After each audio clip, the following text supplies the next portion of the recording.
Balurghat super speciality হাসপাতালকে medical college করার দাবিতে মুখ্যমন্ত্রীকে প্রতিবেদন পাঠালেন বালুরঘাটের বিধায়ক অশোক লাহিড়ী। প্রত্যন্ত বালুরঘাটে এমন মেডিকেল কলেজ আবশ্যিক বলে দাবি তার। কেন্দ্রীয় প্রকল্পকে কাজে লাগিয়ে এই মেডিকেল কলেজ তৈরি করা যাবে বলেই জানান তিনি।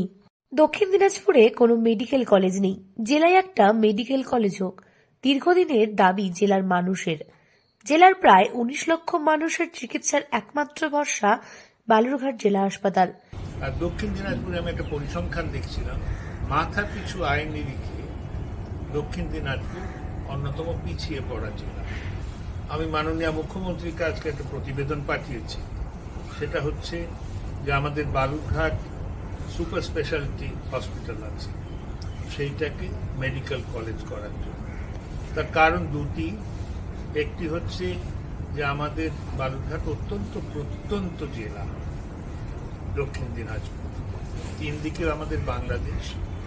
আমরা শুধু সারা ভারতবর্ষের থেকে না, আমাদের কলকাতা শহর থেকেও বহু দূরে, এখানে চিকিৎসার ব্যবস্থা নেই। বালুরঘাট জেলা হাসপাতালে চিকিৎসকের সংখ্যা কম, তাই মানুষের স্বার্থে জেলায় একটি মেডিকেল কলেজ হোক দাবি তুললেন বালুরঘাটের বিধায়ক। এমনকি বালুরঘাটের মেডিকেল কলেজের দাবির যৌক্তিকতা খতিয়ে দেখতে বলা হয়েছে রাজ্য সরকারকেও। বিধায়ক জানান, বালুরঘাটে সুপার স্পেশালিটি হাসপাতাল থাকলেও মৌলিক চিকিৎসা হয় না। অস্থি, কিডনি বা অন্যান্য বেশ কিছু রোগের চিকিৎসকও নেই। পরিসংখ্যান অনুযায়ী এই জেলা যথেষ্ট পিছিয়ে। এখানে 3 দিক বেষ্টিত ভারত বাংলাদেশ সীমান্ত। ভারত তো বটেই, কলকাতা থেকেও এই জেলা অনেকটাই দূরে। তো এখানে চিকিৎসা সুব্যবস্থা একান্তভাবে প্রয়োজন।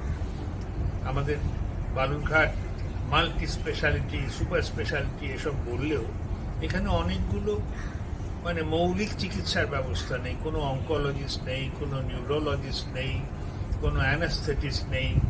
মেডিকেল কলেজ হলে ওখানে পড়াতে হবে, সমস্ত সাবজেক্ট রাখতে হবে, তার সাবজেক্টে স্পেশালিস্ট থাকবে। এই আশা করি আমি মুখ্যমন্ত্রীকে বলেছি যে একটা কেন্দ্রীয় প্রকল্প আছে, সেন্ট্রালি স্পন্সর্ড স্কিম, যেটা হচ্ছে সবগুলো জেলা হাসপাতালকে মেডিকেল কলেজ বানানোর জন্য।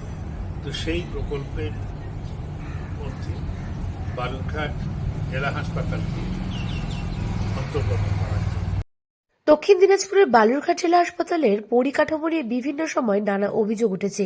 এখানে 50% চিকিৎসক নেই বলেই অভিযোগ।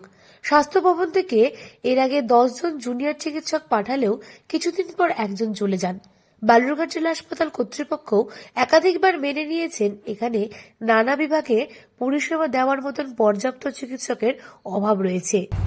আর এখানে আরেকটা ব্যাপার হচ্ছে, বালুরঘাটে শিক্ষার রয়েছে, ঐতিহ্য রয়েছে।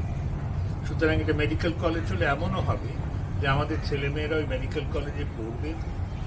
তার ফলে সারা দেশে, রাজ্যে এবং বিশেষত আমাদের জেলায় যে ডাক্তারের অভাব আছে সেটা পূর্ণ হবে।